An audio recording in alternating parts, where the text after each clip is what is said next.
Easy breakfast cereal recipe. It's time for some more great gourmet recipes that will help us get thin too. We've talked about including more fruits and vegetables even in desserts, but now it's time to talk about good carbs, yes they exist, and how to properly incorporate dairy into your diet.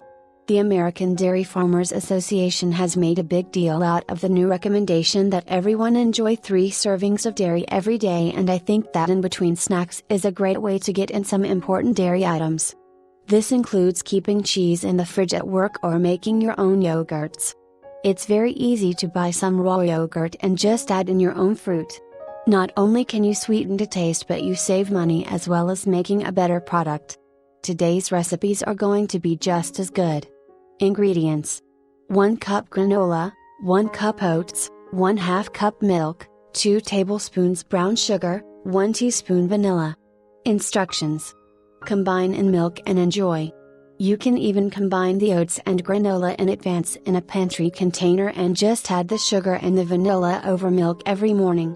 It's quick and much better for you than box cereals. Don't forget that you can add bananas and nuts if desired.